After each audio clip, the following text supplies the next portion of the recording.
রাজ্যে পালা বদলের পরে কাউন্সিলর পদ থেকে পদত্যাগ করেছিলেন নদিয়ার নবদ্বীপের ৫ নম্বর ওয়ার্ডের কাউন্সিলর ঝন্টুলাল দাস।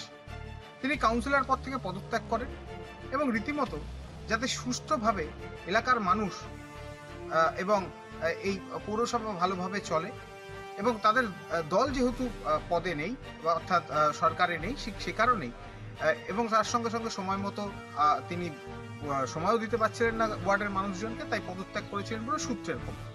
তবে আজ তিনি আক্রান্ত হয়েছেন, অর্থাৎ তাকে বেধড়ক মারধর করা হয়েছে এবং তার সঙ্গে সঙ্গে তাকে ডিম ছোড়া হয়েছে বলে অভিযোগ।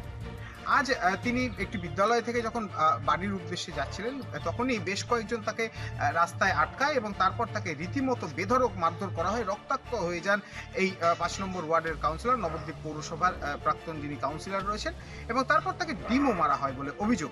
এবং তার সঙ্গে সঙ্গে আহত অবস্থায় যারা মারধর করেছে, কাউন্সিলর অর্থাৎ প্রাক্তন কাউন্সিলর ঝন্টুবাবু তিনি জানাচ্ছেন যে তাকে মারধর করার সময় কিন্তু রীতিমতো বলা হয়েছে এতদিন তৃণমূল করেছিস আর অনেক খেয়েছিস, এরকম বলেই কিন্তু রীতিমতো তাকে বেধড়ক মারধর করা হয়েছে। তাকে রীতিমতো তাকে নবদ্বীপ হাসপাতালে ভর্তি করা হয়েছে। যদিও এই ঘটনার পরিপ্রেক্ষিতে এই যে ঘটনা ঘটে তা কিন্তু খুবই কাছে, অর্থাৎ নবদ্বীপের বিধায়ক শ্রুতিশেখর গোস্বামীর বাড়ির খুবই কাছে ঘটনা ঘটেছে।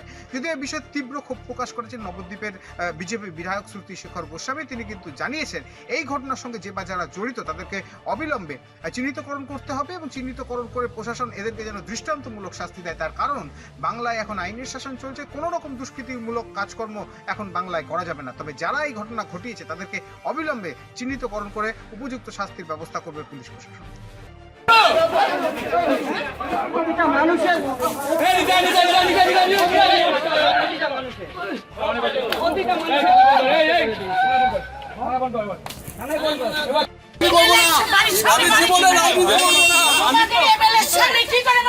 আমি ভিতরে